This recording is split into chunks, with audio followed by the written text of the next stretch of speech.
Alright, let's get this over with. Bloody Mary. Bloody Mary. Bloody Mary. This doesn't work. I'm going to... Welcome back to my channel. I am Lux and I like to make silly art videos. If you like this kind of content, please consider subscribing. Seriously, it helps a lot and I appreciate it. Thank you. So, scary stories, huh?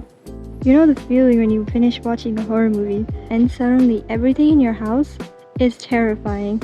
The dog barking outside, you think it's a demon. Random noises your fridge makes, that's also a demon. The clothes that you placed on your chair and forgot to pick up for a week, a demon. As a kid, I got scared very easily and I lived in this constant state of fear, which definitely didn't stop me from indulging myself in horror movies. Though I would never watch them properly, I would always cover like half of my face, because I knew any moment a jump scare would pop out. And my family was really annoyed of how much of a scary cat I was, but I still loved watching horror movies. So, grab your blankets or whatever you're sitting on and let's get started with my most terrifying experience that I had to go through. To be honest, these aren't very scary, but back then I almost had a heart attack. So, let's get started. So, back in kindergarten, I got detention. No, I didn't got detention because I pulled someone's hair or chewed on their arm.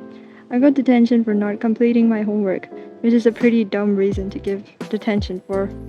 So while everyone was having fun, I had to stay alone in this huge classroom with a goddamn century-year-old air conditioner. Apart from that, something really terrifying was about to happen. I had no clue.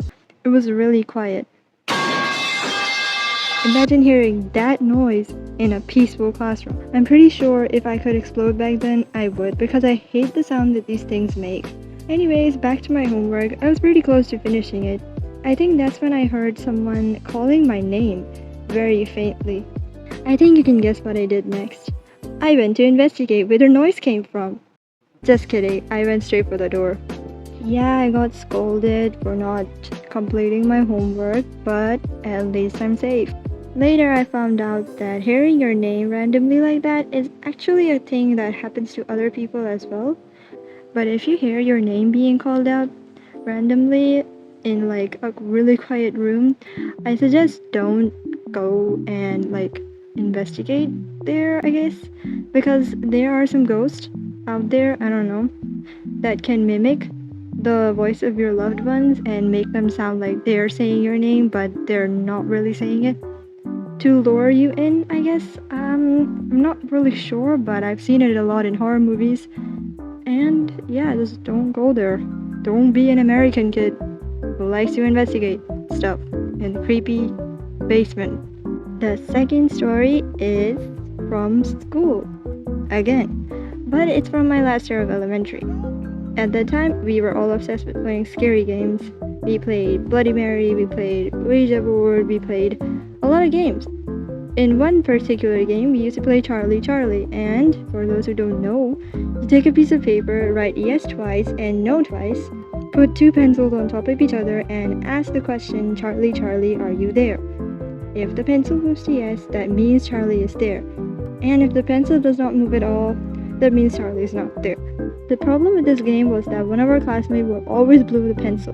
We used to believe that Charlie was there, but then we used to turn our back and saw this guy blowing on the pencil. We caught him in 4K and let me tell you, I was betrayed, but I knew that Charlie wasn't real, so if he was, like, come on, man, just come and drink some tea with me, I guess, I don't know. The third story also happened in elementary school. I introduced my friends to Bloody Mary.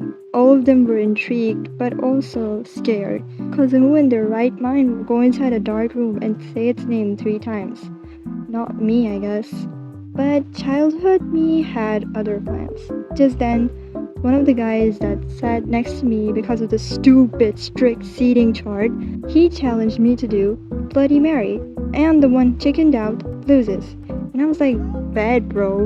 And then we went to the bathroom together. The moment I step inside the dark and damp bathroom, I suddenly feel a push on my back, and all of my senses were alerted at once, and I immediately kicked him for even pushing me in the bathroom. He mocked me for being a chicken and getting scared. Just when I was about to give him a piece of my mind, the teacher saw us, and we got a scolding for not being in class, and we got detention as well. But we both learned a lesson to not mess with stuff like this. Well, I was really scared I had to admit it, I was a chicken. But he was a chicken for pushing me, so I guess we are on the same page, I guess. The other thing I did a lot in elementary school was that I played with dolls. We had a lot of these cute Barbie dolls, figures of animals and plushies. The thing we didn't have was a porcelain doll with plastic eyes that looked really realistic. One day, my younger sister got a present for her birthday, and guess what? It was a porcelain doll. Well, we'll call her Stacy. Stacy was kept in our shared room on the shelf. As I spent most of my time in our room, I couldn't help but exchange glances with the doll. I always felt like she was watching me. Whenever I used to do my homework, change my clothes, I felt those two pair of eyes on me constantly. So, I decided to keep it inside a cabinet because it scared the shit out of me.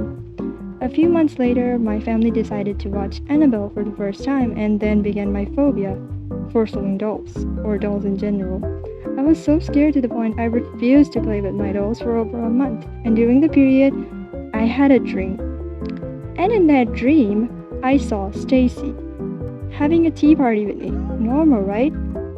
Normal until she asked me to put sugar in her tea. The second I got up from my dream, I threw her out because I wasn't taking any chances to find out that she was Annabelle's cousin. I recently googled the original Annabelle, and she's so cute. Who would have thought that a cute thing would be so demonic? The things that happened to me might not be scary because, to be honest, I got scared by everything, but they're pretty scary to me when I was a kid. They do sound pretty funny and ridiculous. Well, do you have any experiences that are similar to mine or scary stories that happened to you? Please comment down below. And thank you for watching the video. I'll see you in my next one. Bye!